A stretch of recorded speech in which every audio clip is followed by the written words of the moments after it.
गुजरात की वडोदरा में आप विधायक चेतर वसावा के समर्थन में आदिवासी समाज द्वारा प्रदर्शन किया गया। नर्मदा जिले में विधायक चेतर वसावा की गिरफ्तारी के बाद अब राजनीतिक सरगर्मी तेज हो गई है। अदालत द्वारा जमानत याचिका खारिज किए जाने के बाद विधायक वडोदरा जेल में पुलिस कस्टडी में है।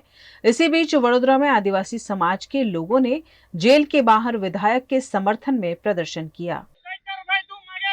हम तुम्हारे साथ हैं। आवाज दो, आवाज दो, लड़ेंगे, जीतेंगे। जब तक सूरज चांद रहेगा, चैतर भाई का नाम रहेगा। रिहा करो भाई, रिहा करो, चैतर भाई ने रिहा करो। न्याय આપો ભાઈ, ન્યાય આપો, ચૈતર ભાઈ ને ન્યાય આપો। અમે ચેતર વસાવાને છોડવાનો પ્રયત્ન કરી રહ્યા છે।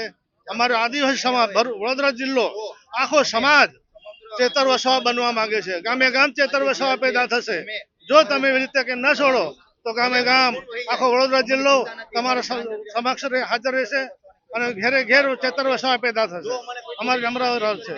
हाथों में प्ले कार्ड्स और बैनर लेकर आदिवासी समाज के लोग चेतर वसावा के समर्थन में नारेबाजी करते हुए सड़क पर उतर आए।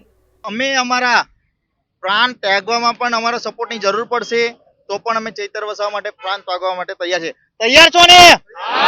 તૈયાર છો ને?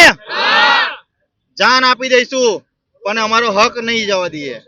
જો ચૈતર વસાવાને નખ જેટલી પણ ખરોચ આવી તો યાદ રાખજો તમારા જે અધિકારી જોડે બંદૂકો છે પણ અમારા જોડે ધાર્યા પાડ્યા તીર કામટા હશે।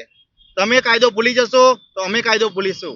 સાથે સાથે ત્યાંના આગેવાનો દ્વારા એવું કહેવામાં આવ્યું કે ચૈતર વસાવા મહિલાનું અપમાન કર્યું, પરંતુ ચૈતર વસાવાએ જો મહિલાનું અપમાન કર્યું હોત તો આજે અમારી જોડે આ મહિલાઓ ના ઊભી હોત।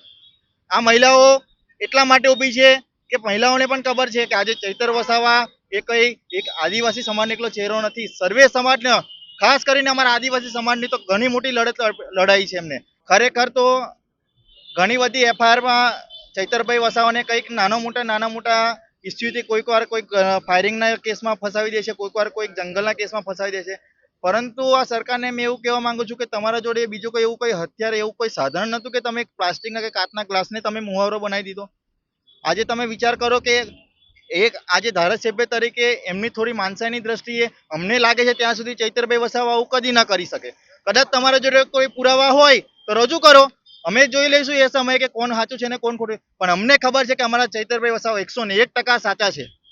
આવનાર સમયમાં જો ચૈતરભાઈ વસાવાને જામીન આપવામાં નહીં આવે તો આજે આ જેલ દેખાય છે એ જેલ અમારા આદિવાસી સમાજને જાગૃત નાગરિક દ્વારા ભરી દેવામાં આવશે।